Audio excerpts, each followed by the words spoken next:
दोस्तों, orange build पैरॉट आने वाले कुछ सालों में इस दुनिया से हमेशा के लिए खत्म हो जाएंगे, क्योंकि एक समय पे इनकी 30,000 से भी ज्यादा पॉपुलेशन पाई जाती थी, जो कि आज सिर्फ 90 से भी कम बचे हैं। इतना ही नहीं, बहुत से पक्षी तो इस दुनिया से विलुप्त भी हो चुके हैं, लेकिन उनकी आखिरी फोटोज आज भी हमारे पास मौजूद है। तो आज मैं आपको उन्हीं फोटोज को दिखाने वाला हूँ, इसीलिए वीडियो को पूरा देखना। Number 5, dusky seaside sparrow.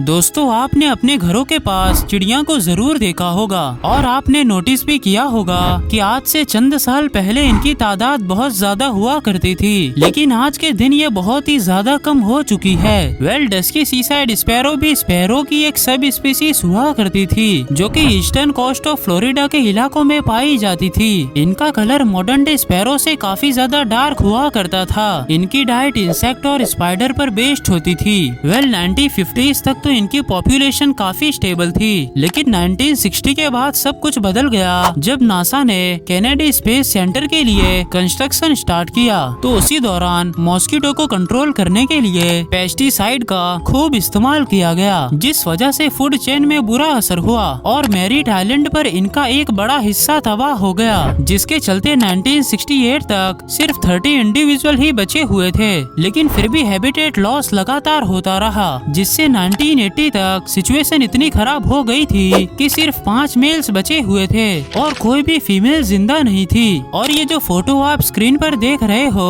वो उन्हीं लास्ट फीमेल्स की है, लेकिन ब्रीडिंग न होने से इस स्पीसीज को साइंटिस्ट बचाने में नाकाम हो गए, जिससे इस स्पीसीज को 1990 में ऑफिशियली एक्सटिंक्ट डिक्लेयर कर दिया गया। Number 4, south island तकाहे।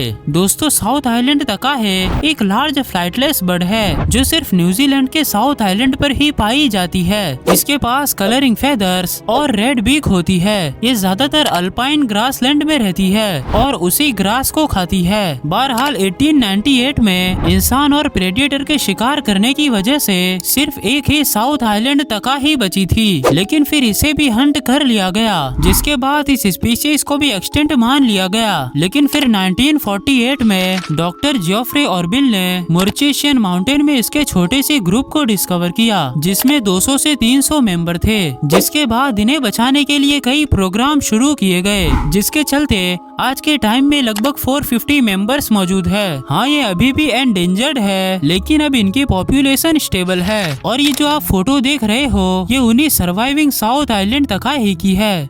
Number 3, Cuban macaw. दोस्तों, क्यूबन मकाओ एक बहुत ही खूबसूरत और कलरफुल पैरोट थी, जो कि सिर्फ क्यूबा आइलैंड पर ही पाई जाती थी। इनकी डाइट ज्यादातर नट्स, सीड्स और फ्रूट पर बेस्ड होती थी। 18th सेंचुरी तक ये पैरोट क्यूबा में काफी कॉमन थे, लेकिन फिर जब यूरोपियन सेटलर्स आए तभी से इनकी पॉपुलेशन तेजी से कम होना शुरू हो गई। बहरहाल इसके एक्सटेंशन के पीछे की वजह डिफॉरेस्टेशन और हंटिंग है। साथ ही लोग इसे पेट ट्रेड के लिए भी पकड़ लेते थे, क्योंकि इसकी कलरिंग फेदर्स की वजह से इनकी मार्केट में बहुत डिमांड थी। इसे आखिरी बार 1864 में देखा गया था और ये जो फोटो आप देख रहे हो ये उसी आखिरी पैरोट की है, जिसके बाद इसे भी हंट कर दिया गया और ये पूरी तरह से विलुप्त हो गए। ये दुनिया की सबसे पहली पैरोट की स्पीसीज है जिसके एक्सटिंक्ट होने के पीछे की वजह हम इंसान है, और न जाने हम इंसानों की गलती की वजह से और कितने बर्ड एक्सटिंक्ट हो जाएंगे। Number 2, reunion solitaire. दोस्तों, रीयूनियन सॉलिटेयर एक लार्ज फ्लाइटलेस बर्ड थी जो रीयूनियन आइलैंड पर पाई जाती थी। इसे डोडो का रिलेटिव भी माना जाता था। इनकी डाइट फ्रूट, सीड्स और इंसेक्ट पर बेस्ड होती थी और आइलैंड पर किसी शिकारी के न होने से ये बर्ड इंसानों और जानवरों से अनजान थी। लेकिन फिर जब 1600 में डच सेलर्स ने आइलैंड पर सेटलमेंट किया तभी से इनकी पॉपुलेशन कम होना शुरू हो गई और सेलर्स और सेटलर्स ने खाने की तलाश में इनका शिकार करना शुरू कर दिया। साथ ही पिग, कैट और रैट जैसे प्रेडिएटर को आइलैंड पर इंट्रोड्यूस कर दिया, जिन्होंने इनके चिक्स और अंडों को खाना शुरू कर दिया, जिस वजह से 1700s तक ये स्पीसीज एक्सटिंक्ट हो गई। और ये जो फोटो आप देख रहे हो ये कोई रियल इमेज नहीं बल्कि फॉसिल के जरिए बनाई हुई है, क्योंकि ये कैमरा के इन्वेंट होने से बहुत पहले ही एक्सटिंक्ट हो चुके थे।